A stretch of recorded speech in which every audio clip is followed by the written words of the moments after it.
Very good morning to all of you. Dear students, today the topic of my concern is expanding horizons of equality under Article 14 of Constitution of India.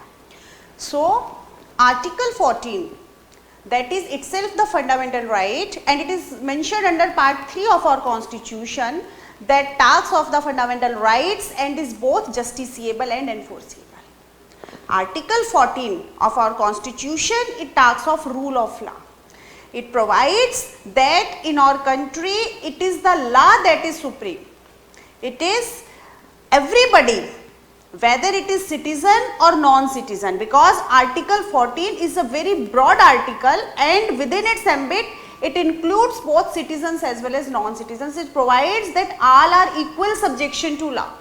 But no doubt, Article 14 is general in its scope and applies both to citizens as well as non-citizens living within the territory of India. But then Article 15 to 18, that also talk of equality, they are of specific application and they are meant for the citizens only. So never be confused when we talk of equality, because in our Constitution, it is not only the single article that talks of equality. In fact, there are 5 articles, Article 14 to Article 18, it talks about equality. So what rule of law says? Rule of law says everybody is equal subjected to the law of the country.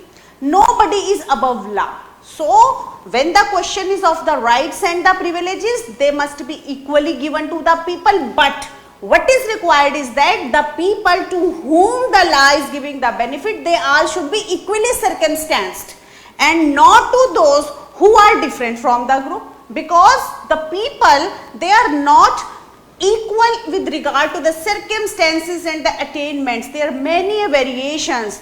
For example, where a minor is there, then a major is there. So if we make a single law to deal with the two, then it will again be the violation of Article 14.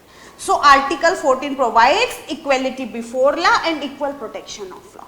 It talks of administration of justice. It is the reason, because of this equality rule, because of the rule of law, that our government thinks that it is not the work of every organ to remain within its ambit only. So there is a superimposement of these working of these organs. Today the legislature has delegated many powers to the executive, and judiciary has also delegated many powers of decision making to the executive. The reason is that now today we talk of rule of law. Administration of justice in real sense may only and only be executed when such sort of coordination is there, when the organs of the government, they are not put in the airtight compartments.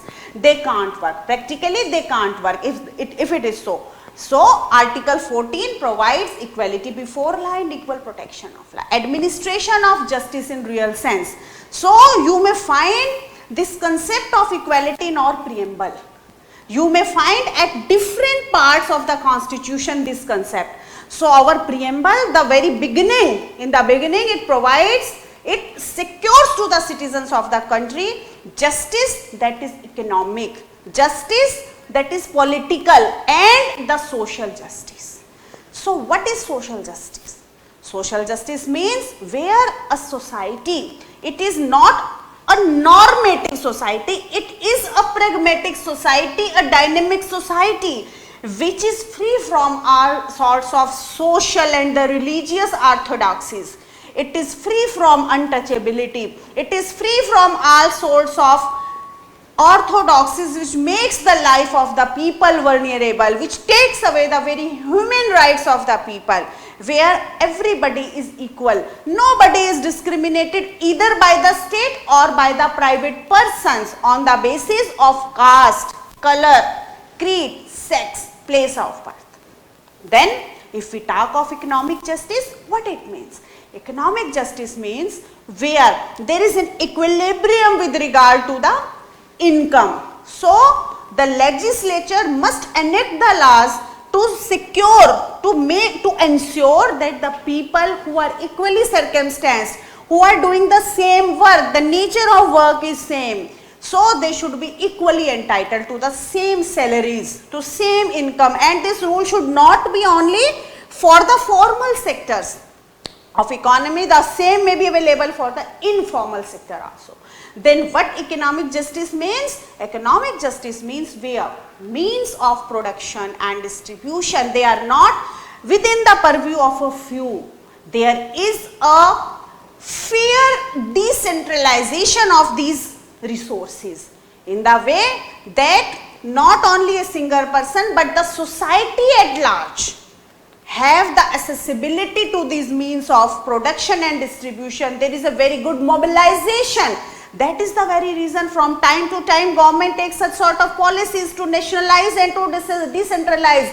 Ultimate objective is the administration of justice, so that economy may grow but not at the cost of the maximum of the population who have nothing, neither the lands nor any resources, and they become more and more vulnerable. No. So means of production and means of distribution, they must be distributed, decentralized in a very fair manner according to the legislations enacted by our parliament, taking into consideration this very article 14 that talks of the equality before law and equal protection of law. Then when we talk of political justice, preamble talks of political justice also. What is political justice? It means all the people of the country, being the citizens, have the entitlement under the principle of adult suffrage to right to vote. So what adult suffrage says, that all those who have completed the age of 18 years, they have right to vote. They have right to participate in the democracy of the country. They have right to be selected, being selected as a candidate for the elections, maybe of the Lok Sabha, of the States Council and all. So this is political liberty, political justice. So these are different dimensions and aspects of Article 14. And the same are given the special treatment under further articles, Article 15, 16, 17 and 18. Therefore, in our constitution, there are 5 articles that talk of equality. Article 14, that is expressed in general terms. Expressed in general terms, but broadest in its application, it's in its scope. So, no doubt it is in the philosophical sense where it is used, but its implications are very strong. They very deeply provide for the very fundamental principles, the edifice of equality. According to that, our judiciary, whenever the question with regard to the constitutionality comes before the court, when any legislative enactment is disputed, any executive order is disputed, then the judicial scrutiny is done on the basis of Article 14. But because Article 14, it is general in notion, therefore it is necessary that it must be read in conjunction with Article 15, Article 16, 17 and 18 and not as the individual article. Therefore, whatever is prohibited under the specific equality articles, it should not be permitted by Article 14, and whatever is permitted by these specific equality legislations, they can't be prohibited by Article 14. So, when our constitution makers, they were doing the process of writing of the constitution was going on. They went through the number of constitutions of the world when they had to write the articles on equality and on the constitution. So, one thing they found that was common in most of the constitutions of the world with regard to the concept of equality, it was that all the equality articles, they were written in the negative phraseology. Not only written in the negative phraseology, but also the inferences were the same. The common feature was the negative phraseology and the same implications. So, and it is just like the first part of Article 14 of our right to equality also. So, in Article 14, the statement, the beginning statement is that no person shall be denied of equality. What it means? That it provides something through a negative expression. It says that the people should not be denied, they should not be discriminated. Then what is the inference? The inference was also common in all the constitutions. The inference was that the individuals should not be discriminated against what? Discriminated against the public offices, in the public matters and the public places. These three things were covered by most of the equality articles of the world. But the very important thing, that is the public offices, the use of the public power, misuse and abuse of this public power, which we can say that arbitrary exercise of power at the part of the state, it was not included. It was not mentioned. It will be better to say that it was not mentioned at all. Then the public policies, which are also responsible for such sort of unequal treatment, it was also not given any express mention. Therefore, but our constitution makers, they were very well aware of these problems. That was the very reason the concept of equality only limited to this negative phraseology and only with regard to the public offices and public matter, it was not accepted by our constitution framers, because they were well aware of the features of the demography of our country. What is the main feature of our population? It is that we are a country having a lot of religions and the sects and the further subdivisions, the tribes, religions are further divided into many other. So when such sort of disparities are there, it led to a number of not only the religious or the customary disparities, it also led to the economic disparities. So in 1947 when we became independent, and then in 1950 when we became republic. So the political independence was good to enjoy, but the big challenge before the country was the widespread of the socio-economic disparities in the country. So one thing was that a lot of religion, sects by sects, the legislature had to enact law for those. And in addition to that, the widespread socio-economic disparity, which was sanctioned not only by the religious orthodoxies, the public policies, they were sanctioned by the political as well as the social orthodoxies also. So our constitution makers decided, they understood very well that the single article on equality, it will not solve the purpose in our country. That was the very reason they inserted 5 articles on equality. So beginning from article 14, then up to article 18. So what was the purpose?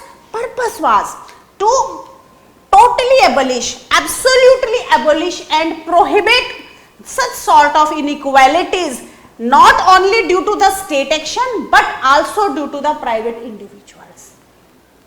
So this was the very reason that article 14 was designed with having the 2 sorts of phraseologies. So the first part was in the negative sense, which provided that a person should not be discriminated against, and the later part that provides equal protection of law. It was a positive phraseology which provided that the individuals must be given equality, there must be a fair treatment, and the obligation was upon the state to provide such sort of circumstances. And how the circumstances will be provided? By the enactment of the laws by the legislature, and the same to be implemented in consonance with the constitutionality, in consonance with the principles of the article 14. So or article 14, which includes these 2 expressions, equality before law and equal protection of law. These two are also in article 7 of the Universal Declaration of Human Rights. They are simultaneously used there. So our concept of equality is much more broader than the concept of equality in any other country. So the second part, the second phrase, which is positive in nature, which makes the state duty bound to create such a sort of circumstances, it is the essence, it is the core of right to equality under article 14. So now let us come to the very bare language of article 14. What it says? Article 14 expressly provides that no person shall be denied equality before law or equal protection of law within the territory of India. So these 2 expressions, they combined, the combined effect is that they give such a concept of equality that makes a binding principle of the state action. So, but these two concepts, these two phrases, equality before law and equal protection of law, they are so intricately interwoven that for a layman both appears to be the same.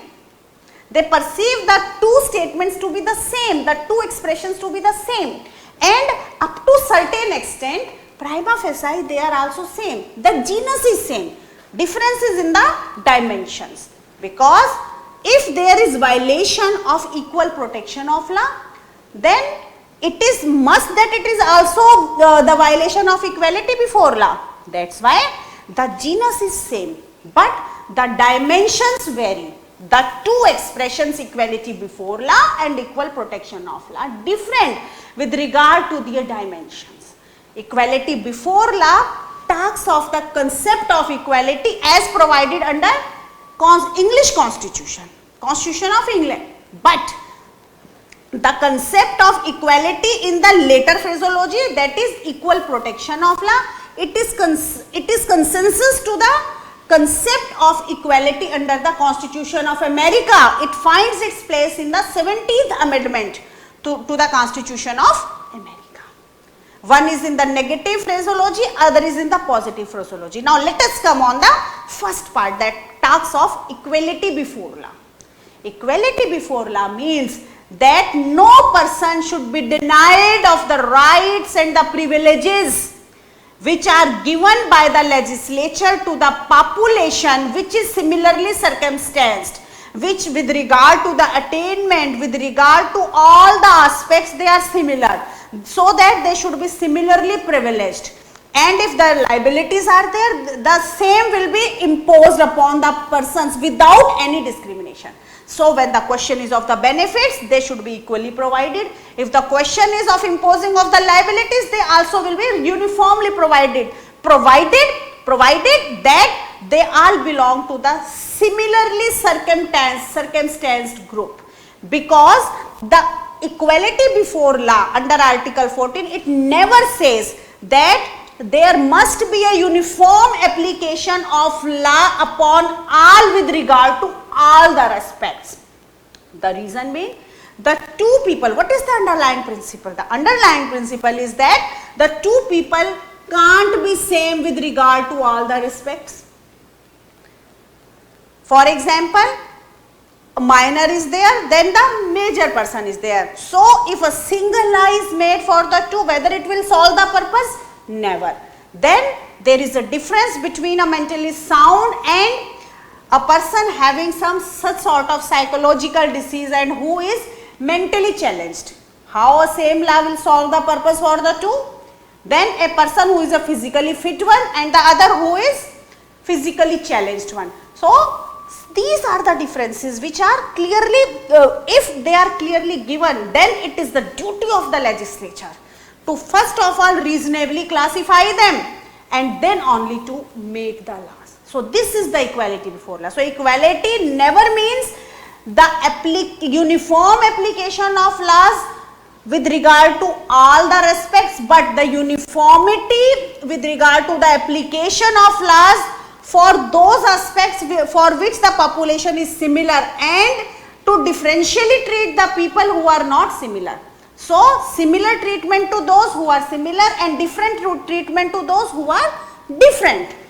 Now this concept of equality before law under Article 14, it has up to certain extent consonance with the rule of law formulated by Dicey. It is also popularly known as Dicey's principle of equality, which he evolved in England.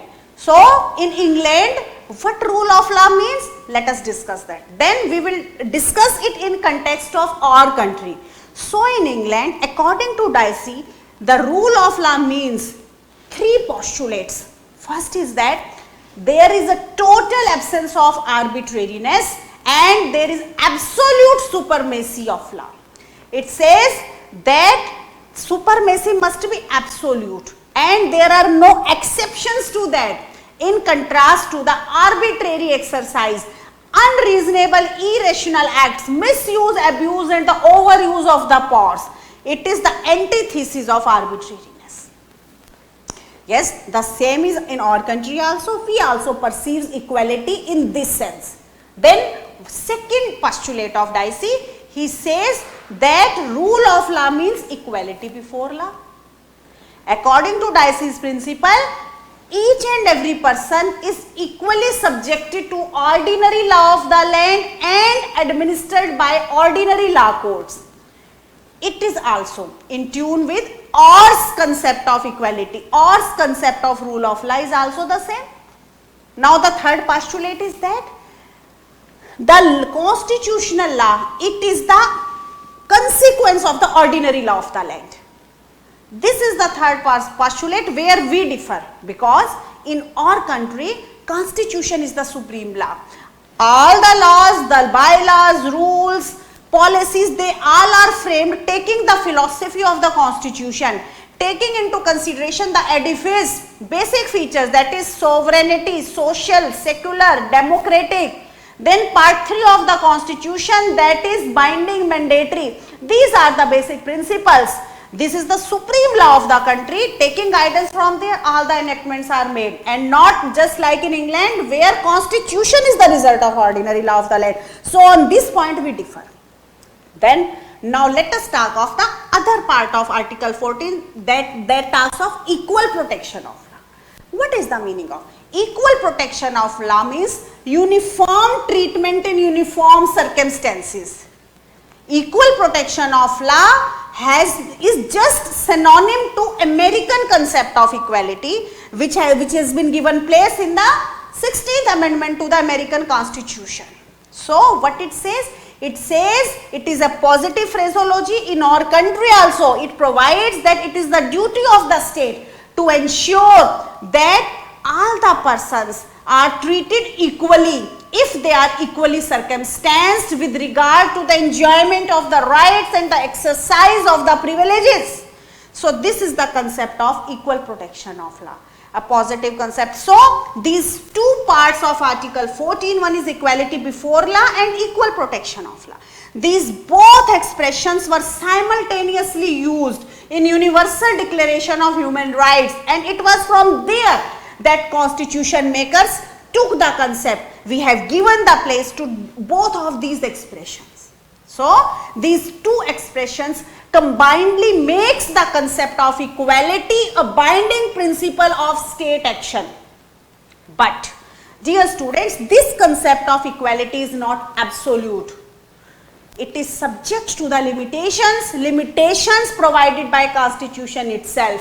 Many limitations are expressly mentioned, many are implied one, which have been from time to time interpreted by our Honorable Supreme Court whenever such sort of question, disputed orders of the executive or the legislative enactments comes before the court, and it gets the opportunity to interpret Article 14. So the presumption is every time in favor of the constitutionality of the enactments, and the burden is upon that person who says that the legislature has not enacted it. But at the same time, it never means that the thing which is prima facie clear that the equality is violated and the constitutional principles are not followed, there is no political logic even then to be stick to such sort of presumptions. So in our country, constitution itself has put a number of limits, and the equality is not the absolute equality in our country. Now let us talk of these limitations. So the first is that Article 14 never says, the equality concept under Article 14 never says that legislature may make the laws which have the uniform treatment to all, to the civilians, to the public officials. It never says to distribute the rights and privileges uniformly to the civilians and to the public officials, because if it is so done, then it itself is the violation of Article 14. For example, let me give you example of a police officer. A police officer under the specific substantive and the procedural laws are given the power, they are interested with the power to arrest a person, whether this power may be utilized by a civilian, whether an ordinary person may arrest a person. There are exceptional circumstances when such power is given, but in general it can't be done. So whether we say that it is violation of Article 14, equality before law is violated? No. In fact, Article 14 demands that whenever such powers are given to the public officials, they must be expressly mentioned in the substantive law as well as the procedural law, so that not only the substantive portion but the way that right, the power entrusted to the public official is utilized, is used, it must be just, fair and reasonable. It must be in tune with the procedure whatever is mentioned there. Therefore, Article 14 only demands that the powers which are entrusted to the public officials must be expressly mentioned under the substantive and the procedural law. And if these powers are misused or abused, they are arbitrarily exercised, then these officials must be subject to the ordinary law of the land just like an ordinary person. This is the concept of equality under Article 14. Then again, what is the limit on Article 14? Article 14 never says that legislature cannot regulate a certain class of people with regard to special laws. It is the requirement. For example, let us talk of the legal practitioners, then Bar Council of India is there. If you talk of the medical practitioners, then the Medical Council of India is there. If we talk of the defense forces, then again the enactments are there that specifically deal with them. So then, if for example, if you talk of the occupations in the economy, again the insurance sector. When we talk of insurance sector, today it is open to all. So whether it is the individual underwriter, whether it is the government department, public sector undertaking, the private companies, they all are governed by IRDA, Insurance Regulatory and Development Authority. So here also we cannot say that Article 14 has not been followed. In fact, it is followed in words and spirit. So then, now let me give you another example where the Constitution itself limits upon the concept of equality. It is Article 361 of the Constitution. It provides that the President of India and the governors of the state till the tenure of their office, they are not answerable to any court. Second, no criminal proceedings may be either initiated or continued with regard to the functions and the powers which are provided with regard to the office of the President and the governors. Then Article 368 clearly provides that no court has such privilege to initiate the process of arrest against President of India and the governors of the state during the tenure of their office. Then, if we talk of today's circumstances, today when we talk of the welfare state, as I have already discussed, that the three organs of the government, that is legislature, whose objective, whose work is to enact the laws, and the executive, the function is to implement the same, and the duty of the judicial organ is to interpret the laws. The lower courts are the fact-finding courts and the higher courts have given the work of protection of the Constitution. That's why the independence of the judiciary to such an extent is maintained in our country. But the question is that whether it is possible that these three organs may work independently without any coordination? No. Let me give you an example. For example, the legislature has enacted a law dealing with the flood situation. No doubt, in our country we cannot put any question mark upon the legislative machinery because the laws are made after a number of the filtration process, the debates and the majority and the special majority ratifications, all the things are there. And the laws are very good. They are made taking into consideration all those negative and the positive aspects, and then the laws are framed. But even though at the implementation stage there are many problems for which the people who are making the laws, they can't think of that. That's why now the question is, if the problem arises at the implementation stage, what will happen? Whether that law has to be given back to the legislature against such sort of the filtration process, then the very purpose of the enactment has been defeated. That is the very reason. Today when we talk of administration of justice in real sense, the huge powers of law making have been delegated by legislature to whom? To the executive. So now these days the hollow laws are made. Hollow laws means the frame is made by the legislature, principles are clearly mentioned according to which the in between portion is to be filled by the executive. In the same way, our courts are the traditional courts. The judiciary is a very, if we compare it to the other countries, our judiciary is a very combined impact, following the principles of natural justice also. But at the same time, the problem is that we are a traditional courts. We are strict to the whatever is mentioned under the substantive and the procedural law.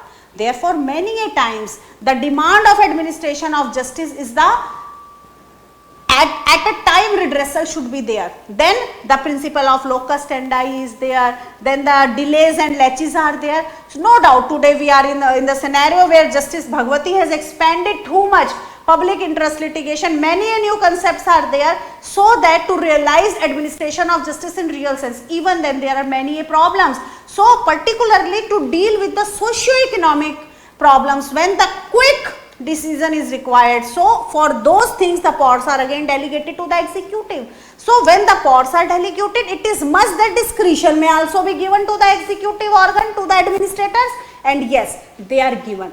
Now the question is, if every time the discretion is to be put in the question, the purpose of the discretion itself is defeated. How an administrator may take an action, may take a decision without using his intelligentsia? But at the same time, if no reasonable restrictions are put on that, again executive will become absolute.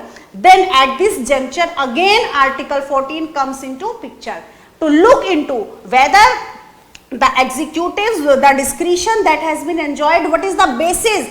If the basis is away from the equality, then again it is subject to judicial.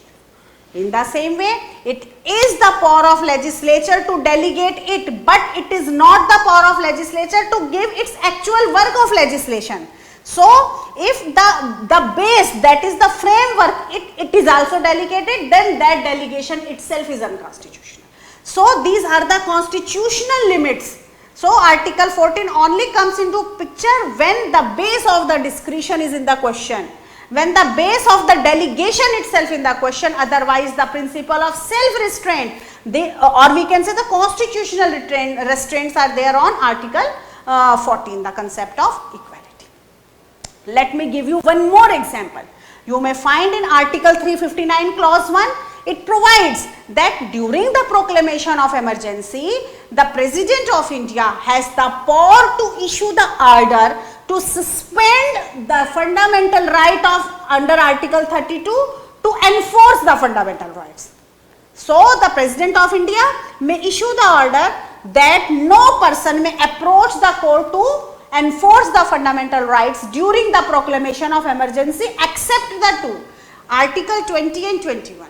They never are suspended. So Article 14 also remains suspended during the proclamation of emergency. Now there are, just as I have discussed on Article 361, now 42nd Amendment Act 1976. If you look at Article 31C of the Constitution, what it provides? It provides the principle of eminent domain. Eminent domain was a principle. The purpose was to bring the agrarian reforms. So 31C expressly provides that if state makes any law to implement the directive principles mentioned under Article 39 clause B and C, such state action, even if it takes away the fundamental right, it cannot be challenged on the ground of Article 14 of the Constitution. It is not the violation of Article 14. Again, it is the self-restraint. but the basis is subject to judicial review, because always, every time you have to remind that the power of judicial review is the basic structure and it can't be totally taken away, but where it is to be used, again the constitutional restraints and the self restraints of the judiciary are there. Then Article 14 never says that legislature may not give certain special benefits to a special class. Many times, so there are two principles are there. One says that where the people are marginalized, the object of every legislation is to put those people in the mainstream. So if the legislature has enacted a law to give the beneficial, by which the beneficial discrimination is made in favor of those people, the object is bona fide, the object is to put those people in the mainstream. Then the second principle is that where it is the demand of the profession, for example the medical practitioners are there, so if certain rights and privileges are given to them and not to the other civilians, we can never say that Article 14 is violated. So then again a very important limitation upon Article 14 is when we talk of the international relations. Legislature has to enact laws dealing with the foreign policies. So it is the international morale, it is the principle of reciprocity, it may be the result of the express provisions, binding principles of the treaty with any other country, that the foreign envoys and the foreign ambassadors, and even if the warlike situation is there, then the enemy aliens with regard to their acts at the time of war, they are not subject to the judicial proceedings. So if such sort of law is made, we cannot say that those people are not subject equally to law, and there is a discrimination. It is not violative of Article 14. So these are the limitations.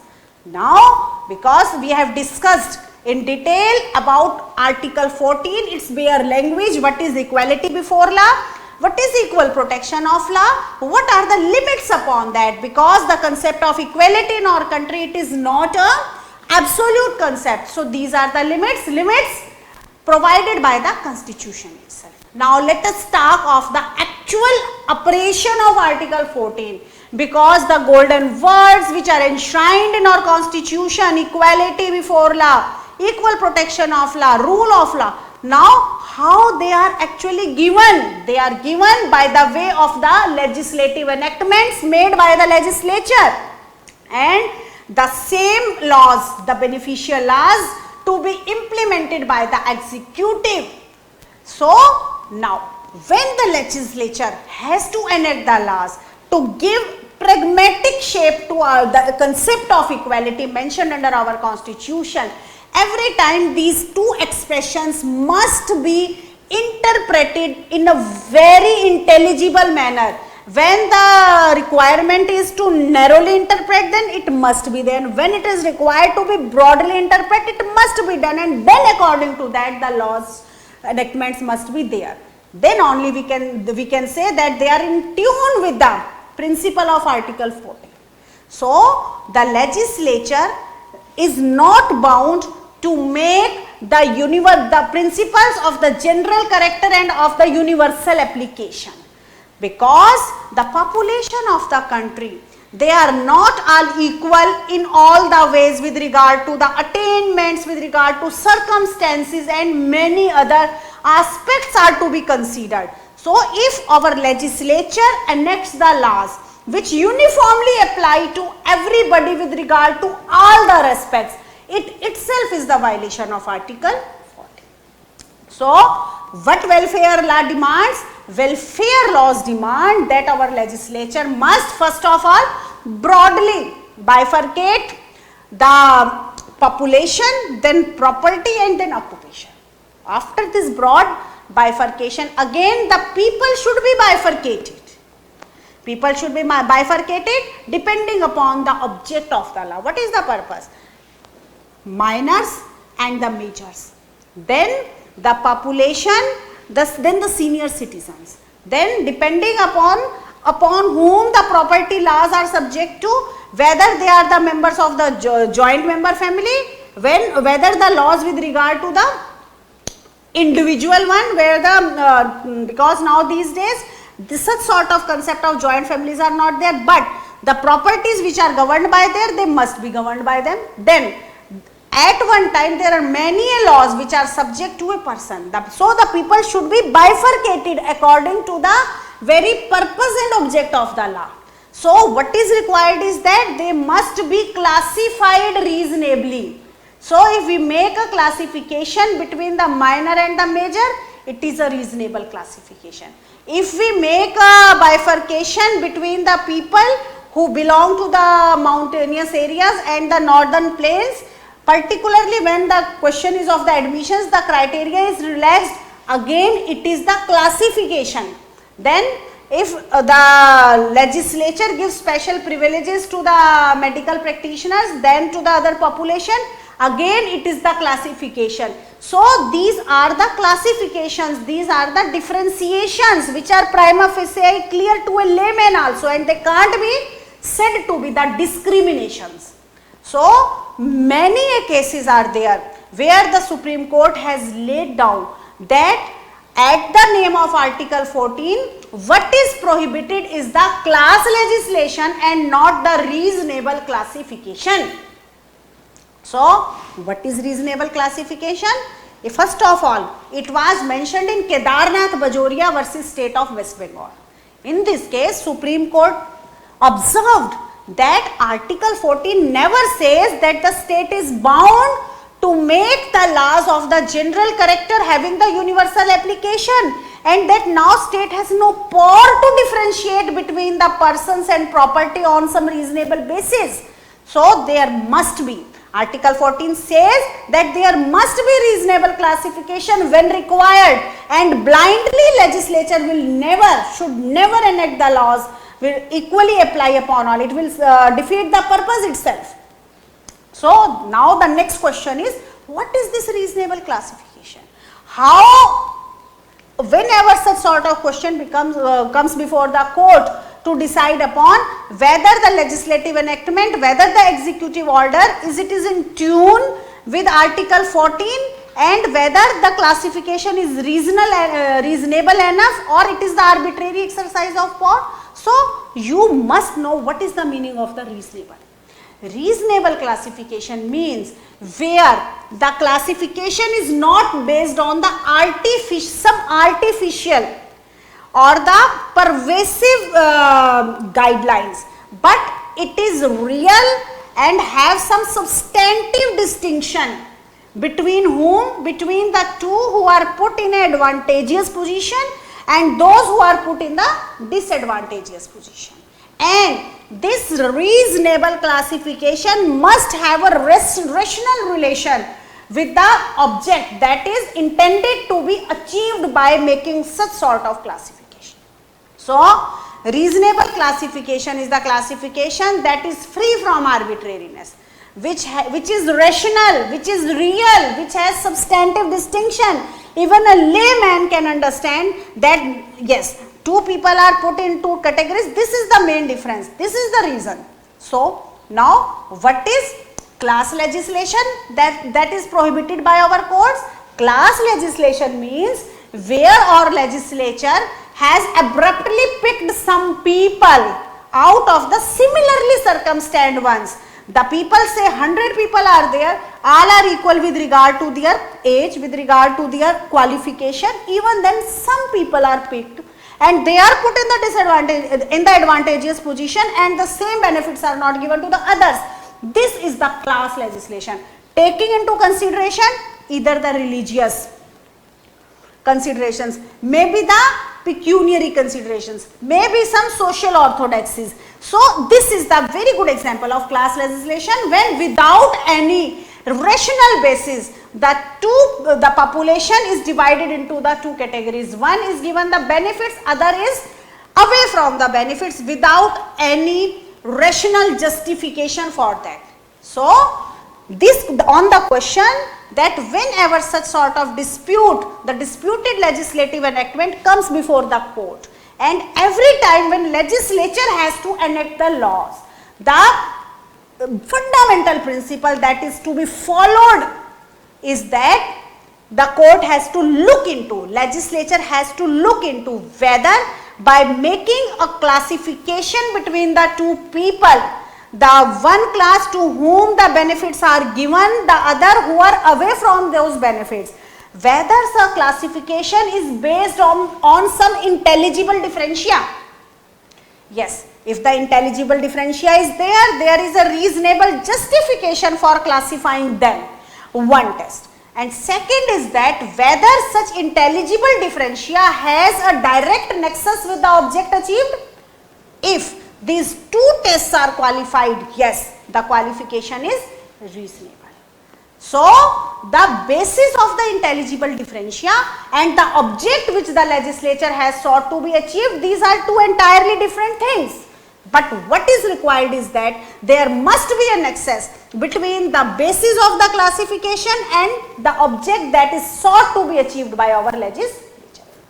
Let me give you people example of section 11 of Indian Contract Act 1872. What it provides?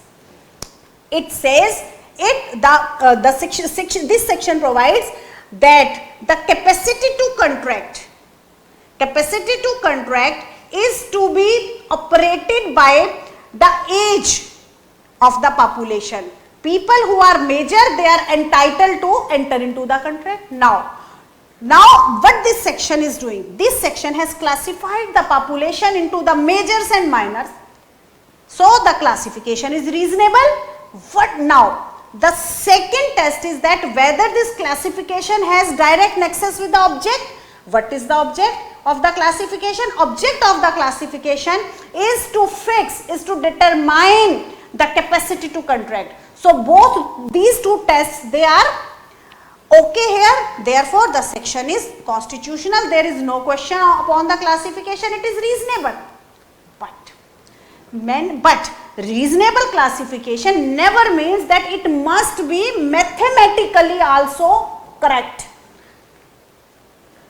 Let me give you an example. Many times the circumstances arises where people who are similar up to a greater extent, even then due to some fortuitous circumstances, legislature has picked some of them and they are put in the advantageous position, and the others, they have been left from doing so.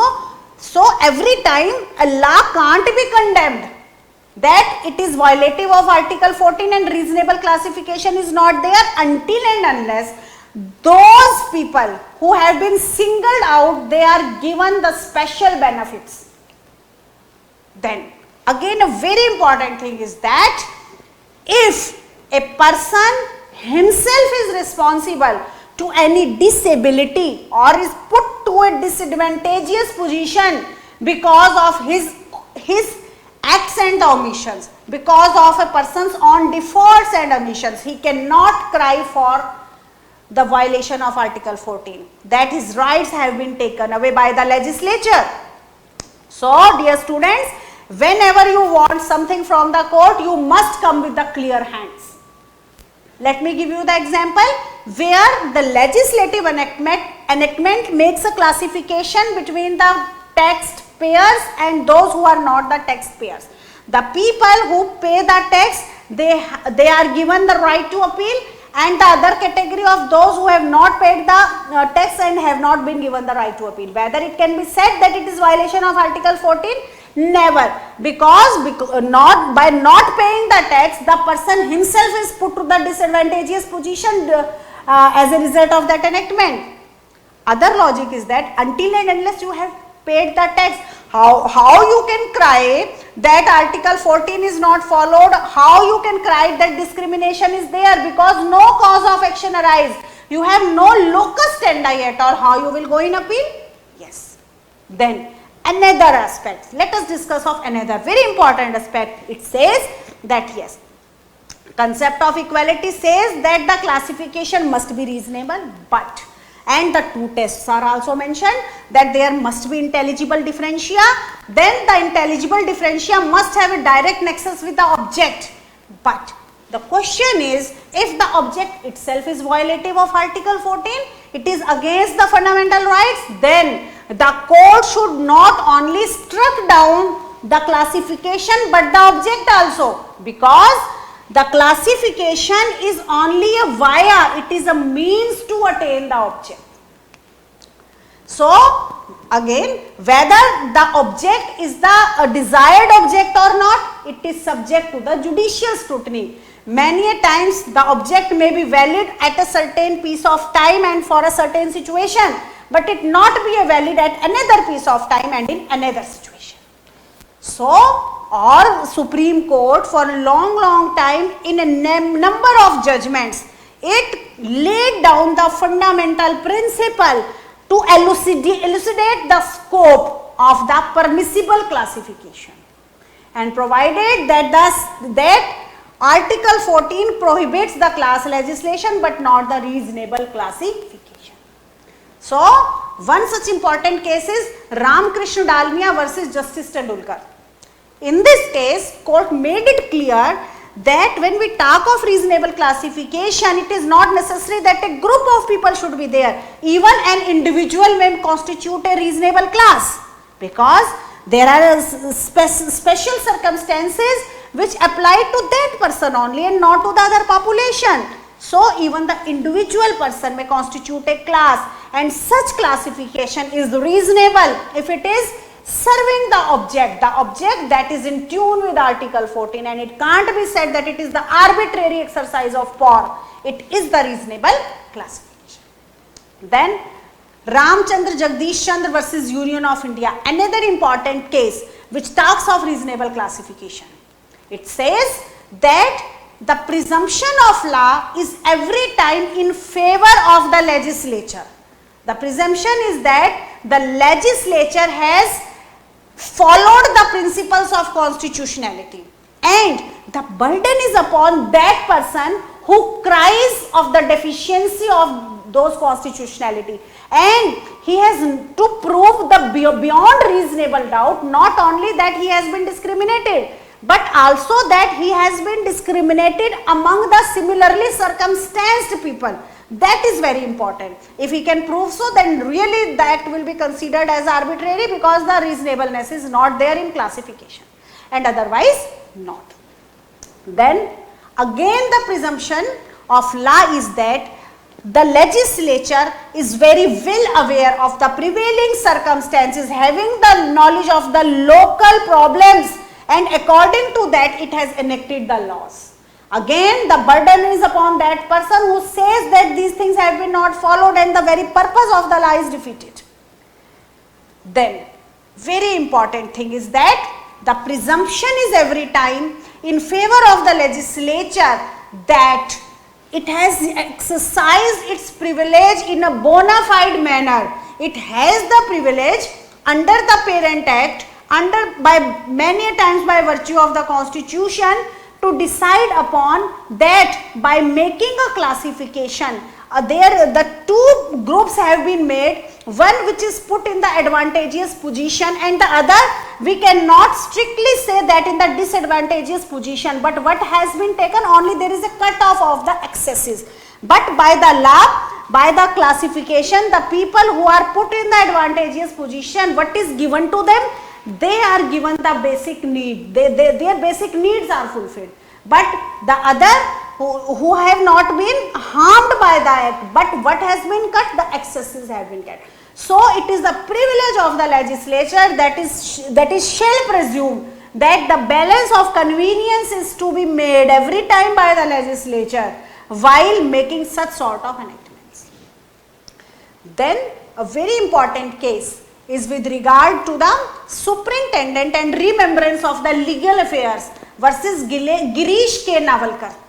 In this case, court held that if court wants to sustain the presumption of constitutionality, then the court has to go through the general matters of knowledge, general matters of the history and all those valid circumstances which the legislature not only had perceived, but which the legislature was might and ought to perceive at the time of enacting a particular piece of law, because those all situations existed there.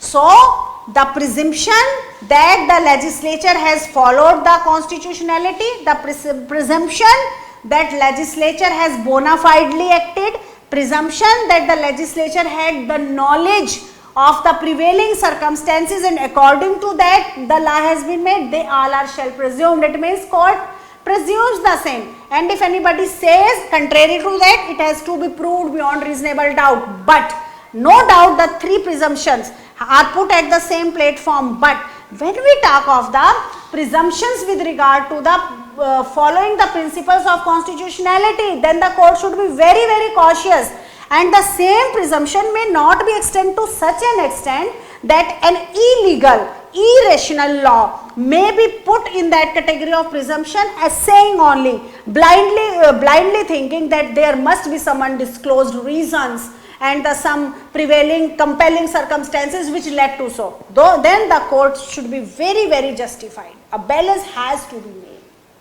Then in Kedarnath Bajoria versus State of West Bengal, Supreme Court held that whenever the court has to decide about the reasonability of the classification, there is not such necessity that it should be mathematically perfect, and it must be the logically complete one. Many a times among the group of similarly circumstanced people, some are picked out, but until and unless they have been the singled persons have been given the special benefits, we cannot say that Article 14 has been violated. Then in state of UP versus Mohammad Usman, again a very important case. Here the court laid down the law. Court said that whenever the question of the classification is there, the court has to look at the whole law, the entirety of the law, and not only the exceptions only. And after considering all the aspects and the dimensions, then only to come to the conclusion whether the classification is reasonable or not. Then again a very important case which I want to discuss with you people is Shashi Chand Lakshman Kale versus Union of India.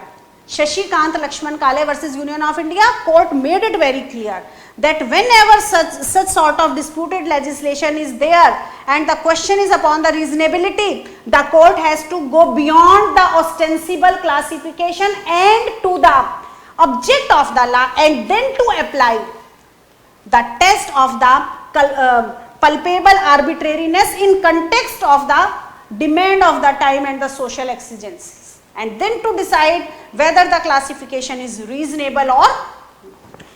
And then the very important again a case is on Chandigarh administration versus Jagjit Singh, where the court said that if the fault, if the disabilities are built by the person himself, he can never cry to the court for enforcement of the Article 14, because the courts are not meant to make the illegal things legal and not to give the benefits of a person's own fault by the way of the legislative enactments. So this is a long list of very important principles laid down by our Honorable Supreme Court, because it was in the beginning for a long time. The concept of equality, it was checked on the yardstick of the reasonableness. But with the passage of time, this doctrine of reasonability, it became an omnibus. Omnibus in the sense, it was very easy for our legislature to make some such sort of laws using their own whims and caprice, and whenever such law was disputed in the court, it was very easy for them to justify the reasonableness. So it was for the very first time in Ipirappa versus State of Tamil Nadu when Supreme Court itself condemned the old concept of equality based on reasonableness. And Justice Bhagwati, he laid the new doctrine of the rule of non-arbitrariness. Justice Bhagwati said that the concept of equality is a very dynamic one, and it has so much dimensions and aspects that it can't be cribbed, bound and confined within the four walls of this traditional doctrine of reasonableness. So in a positive way, equality is antithesis to arbitrariness. Equality and arbitrariness, they are the sworn enemies. One belong to the family of the rule of law and other belong to the caprice and the whims of the absolute monarch. Therefore, it is more than sufficient that if a state action is arbitrary, it is implied that it is violative of Article 14, it is violative of the constitutional principles, and at the same time, it is violative of the political logic. Then, in Menka Gandhi versus Union of India, a very landmark judgment, many questions were put there and the law was laid down. In this case, again Justice Bhagwati, he reiterated to his new concept of the rule of non-arbitrariness established in E.P. Royappa versus State of Tamil Nadu, and made it very clear that Article 14 attacks on the arbitrariness, and it is the duty of the government to preserve the fairness and equality of the treatment in all the respects. So, this is a landmark judgment only from the point of view that it is only from this case that the principles of natural justice, they were considered as part and partial of the procedural law. So, the question, Justice Bhagwati made it very clear that it is not only sufficient that substantive law is in tune with the constitutional principles, Article 14 is followed. If the procedure is not just, fair and reasonable, it is not the due process, it is the just, fair and reasonable. And when we talk of the just, fair and reasonable, it does not include only whatever is mentioned in the procedure. So, before this case, it was the principle of ultra vires, that if the state has acted beyond the powers, whether it is the substantive law, whether it is the procedural law, it was considered to be unconstitutional. But here the court said that the procedure will, not only the substantive law should be fair, a beautiful law is there, but if the procedure is not fair, if the procedure is not just, fair and reasonable in the sense that the principles of natural justice are not followed, then there is no purpose of such substantive law. The very purpose is defeated itself. So, before this case, the rule was that the principles of natural justice were only followed when they were expressly mentioned. But after Menka Gandhi case, then it became a universal principle that the principles of natural justice must be followed in each and every case, because they are implied, they are part and partial of Article 14, the rule of law, and not only implied in the exceptional circumstances only. That's why it is a very landmark judgment in this regard. Now, again come on a very important case, that is R.D. Shetty versus International Airport Authority. In this case, Supreme Court itself admitted that for a long time, for a long decades, we were using the doctrine of reasonableness as a device to check the constitutionality of the legislative enactments. And all those enactments which were reasonably classified, they were said to be in tune with Article 14, otherwise a violative of Article 14. So, but Supreme Court said that this doctrine of reasonableness, it is neither the subject nor the object of Article 14. In fact, it is the principle, it is the judicial formula evolved by judiciary itself to check, what to check? Whether the legislative enactments are arbitrary or not. The executive order is arbitrary or not. If they are arbitrary, they are itself the violation of Article 14 and the constitutionality principles and must be struck down. So, before this case, it was the doctrine of reasonableness. Before R.D. Shetty versus International Authority, the doctrine of reasonableness was followed to check whether a particular enactment is violative of Article 14 or not, and it permitted reasonable classification and prohibited class legislation. But after R.D. Shetty versus International Airport Authority, the doctrine of non-arbitrariness, it was followed in words and spirit. So, if a legislative enactment or executive order, if it is violative of such sort of things, then it is really unconstitutional and it is arbitrary. Arbitrariness at the part of state action, it is punishable, and at the same time such sorts of laws are to be struck down and are declared unconstitutional. Then again came a very important case of A.K. Ghosh versus G.J. Rajput. In this case, Supreme Court held that the basic postulate of the rule of law is that justice should not only be done, it must be seem to be done.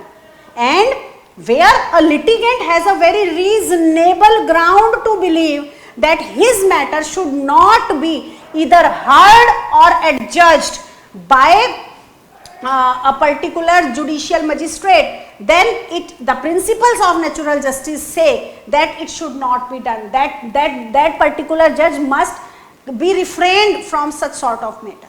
So in this case, what happened here, the municipal corporation, Ahmedabad Municipal Corporation, issued an order of suspension against the respondent. Respondent felt it to be the arbitrary exercise. He filed a petition in the High Court, Gujarat High Court. In this case, it was B.L. Santhana who was the advocate who argued his case, and he also succeeded in the taking the stay orders for that. Meanwhile, this B.L. Santhana, he was elevated as a judge in the Gujarat High Court. Now, again a fresh order was issued against the respondent with regard to theft of the municipal property. So the respondent filed a petition and for praying to the honorable court to stay such sort of order issuing the charge sheet, and at the same time to punish the municipal corporation for the contempt of the court. Now the matter was put before a bench comprising of A.K. Mehra and A.K. Mehta and B.L. Santhana. When the appellant looked at him, he objected. He said that our reasonable ground is that B.L. Santhana can never give us justice, because B.L. Santhana has remained the advocate of the respondent. But even after this objection, the impugned order was passed. Now in this case, Supreme Court very actively participated and quashed the judgment, and provided it is very irregular, irrational and arbitrary exercise of power at the part of the court. So again in D.S. Nakara versus Union of India, in this case Rule 34 of the Government Service Pension Rules was challenged on the ground that the classification was made between the two populations, one who have been retired at a particular date and who have been retired after a particular date. One category was put to the advantageous position and other was away from that. So the court held that the classification was really arbitrary and irrational and struck down Rule 34 of the Central Services Rule 1972. Then again a very important case, Sunil Jaitley versus State of Haryana. In this case, 25% of the seats were reserved for MBBS and the MDS students. BDS students, the criteria was that the students who have passed their middle, up to middle from the rural schooling, they were put in the advantageous position. Reservation was there as compared to those who have did their schooling from the urban area. Court struck down that. Court said that it is totally irrational. There is no reasonable classification and arbitrary exercise for board, because how you can classify the students on the basis of the rural and the urban schooling? Because a layman can understand that everybody who is living in the villages is not below the poverty line, and everybody, the population that is living in the urban areas, we cannot say that they all are prosperous. Let us look at the metros, the outer skirts of the big cities. They are featured by the slums. Whether the slums, they are the prosperous people, whether they are not required the benefit of the legislation. So such sort of classification was totally unreasonable. Then Mithu versus State of Punjab, again a very important case. In this case, section 303 of Indian Penal Code, it was struck down by Supreme Court and was declared as unconstitutional. Why? Section 303, it talked about the murders done by the people who are within the prison as consequent to their life imprisonment. If a person commits murder during the life imprisonment, then the death sentence was fixed. But a person under 302, if he commits murder, then it was made optional whether to give life imprisonment or death sentence. Supreme Court condemned. He said that it is the total. The Honorable Court said that it is the colorable exercise without using any mind. Such sort of act has been, such sort of section has been made. It is against Article 14 that says equal subjection of laws. What is the difference between the two murderers? where clearly in a substantive law it has been clearly mentioned that this act or omission is equivalent to a crime or this act or omission is equivalent to a civil wrong, how the definition may be changed. So the court struck down and said that the classification was the most unreasonable. Then again a very important case, A.K. Abbas versus Union of India. In A.K. Abbas versus Union of India, Cinematography Act of 1952 was challenged. Cinematography Act, it bifurcates the movies into two type of movies. One is the adult movies and other is the A movies and the U movies. U movies are the unrestricted movies that can be exhibited to anybody, irrespective of any restraints. But when we talk of the A movies, they are restricted and exhibited only up to the adults. So the petition was filed on the ground that it is also an ordinary mode of speech and expression. Then why such sort of restrictions are put on the movies if they are not put on other modes of speech and expression? Because it was contended that no doubt all those fundamental rights which are mentioned under part 3, they are subject to the reasonable restrictions, but those reasonable restrictions must be uniformly applied and not be selectively applied, and they are violation of article 14. But our Honorable Supreme Court said no, the movies and any other mode of speech and expression, they are entirely different from the viewpoint of the versatility and the realism that is involved there, which has the potential to much more stir up the emotions of the children and the adolescents, and there is a very much requirement that there must be such sort of enactment like the Cinematography Act, which may put the reasonable restrictions so that our young generation, our youth is not totally ruined out because of the porn scenes, because of the adult scenes, adult material which is supplied, which is given, because the minds of children, they are not ripened enough for such sort of material. So court upheld the constitutionality of the Cinematography Act and considered the classification to be very reasonable.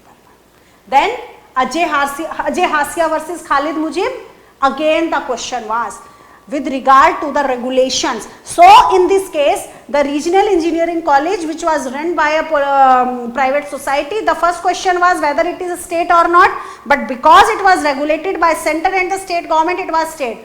Again the question was, the state action was subject to the judicial scrutiny on the ground of the criteria. The criteria was that for the admission, in addition to the written test, 1/3 of the marks, they were reserved for the interview only. It was a big proportion of the marks and only 2 to 3 minutes were given to the interviewers.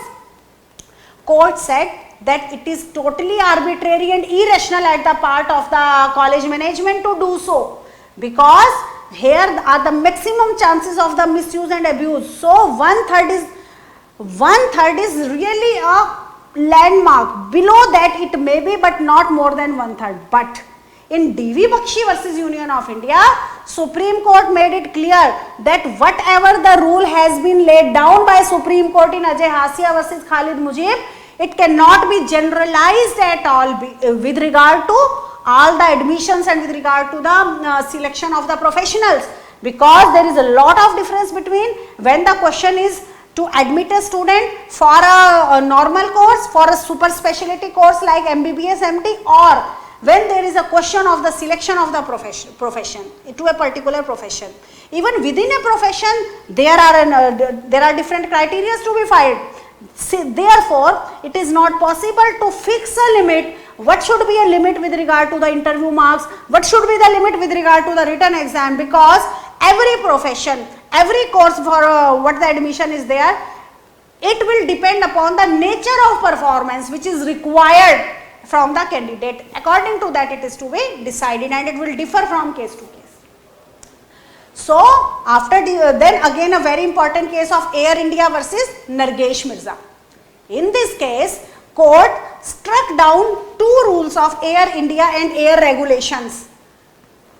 Both the rules were arbitrary, because one rule it talked about that after the retirement of air hostess, 1 year may be given, extended according to the discretion of the MD.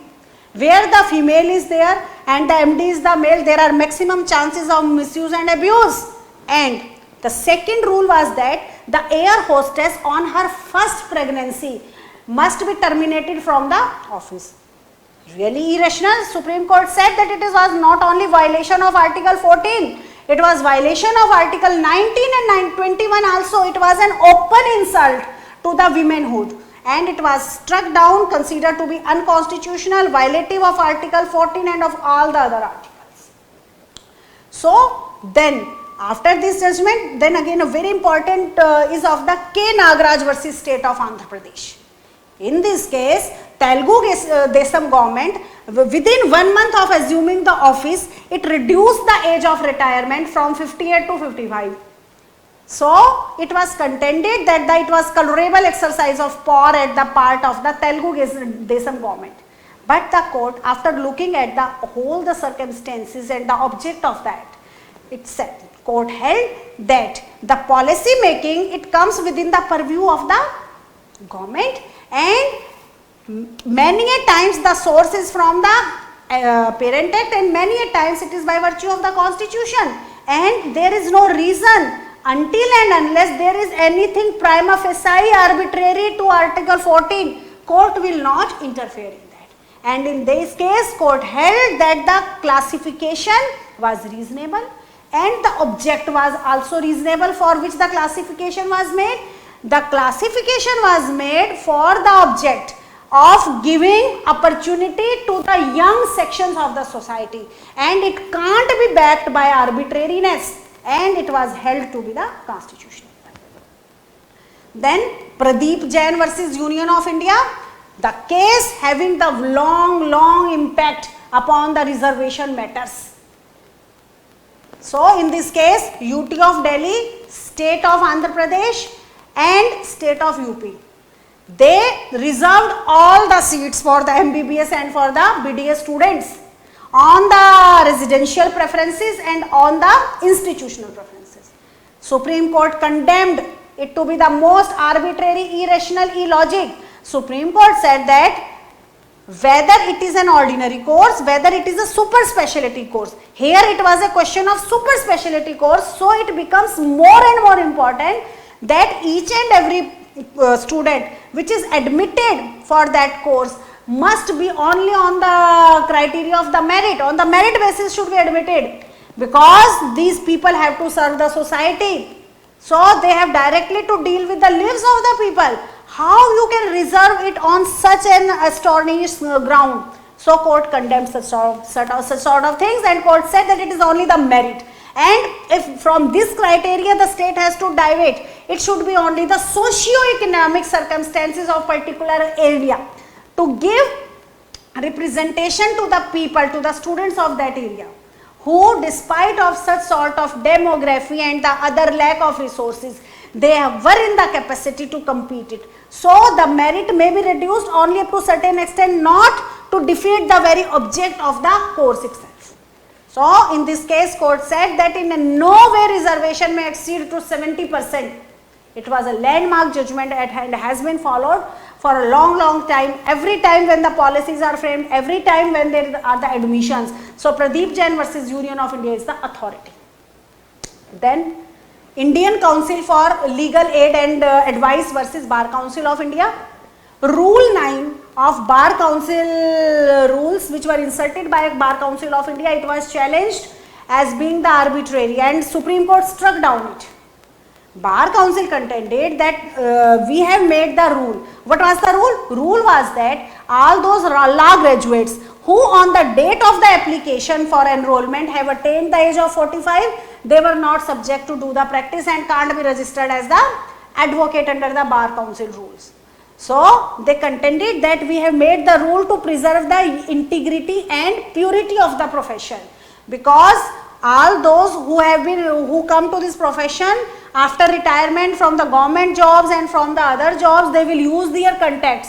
They will lead to the disrepute to this profession, and not only that, they will also affect the young generation, the new entrants to this profession. But Supreme Court said that no, It is totally arbitrary to make such sort of rules, because the age of 45 years that has been fixed by Bar Council, it has been fixed taking into consideration a particular class and not considering a big population also who are also in working in the government jobs and in the other sectors, and it is totally arbitrary. So dear students, we have discussed in lot with regard to the first of all the principle came of the non-intelligible differentia.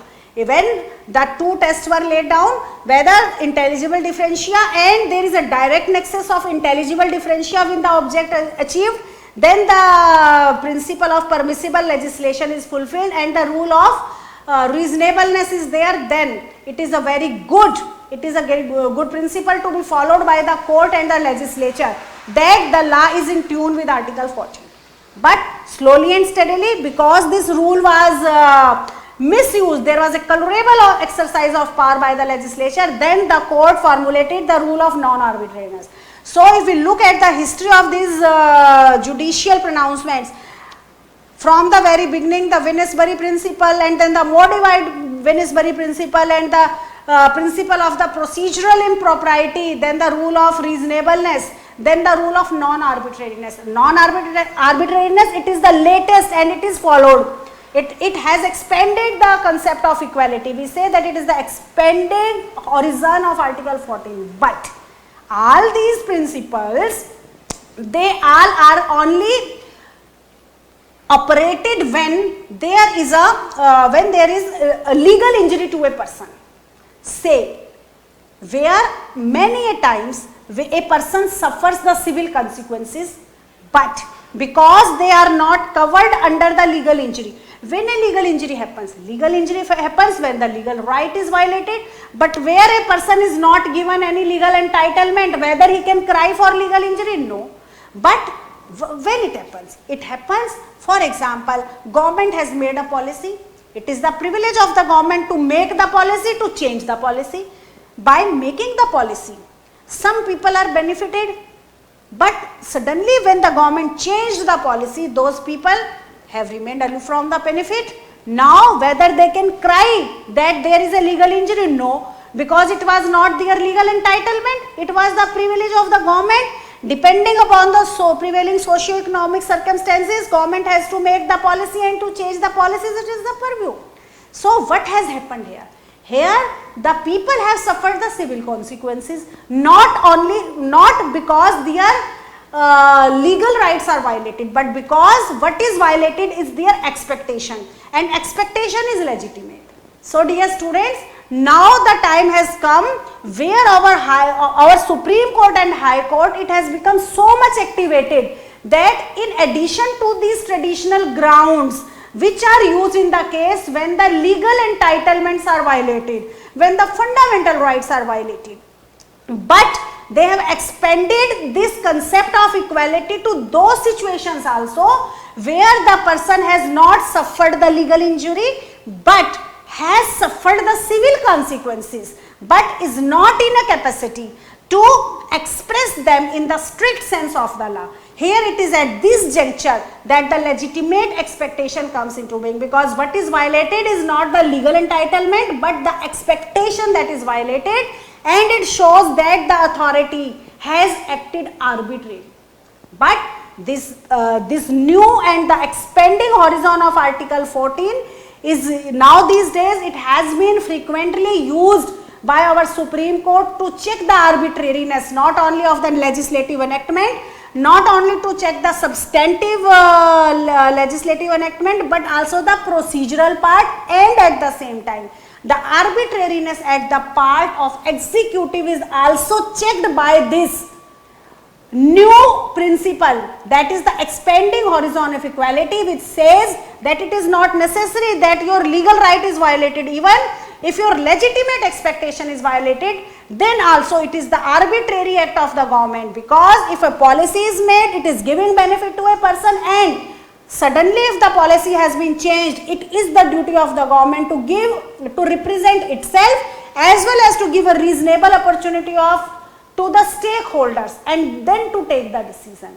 So with this I want to conclude this chapter. Thank you and have a good day.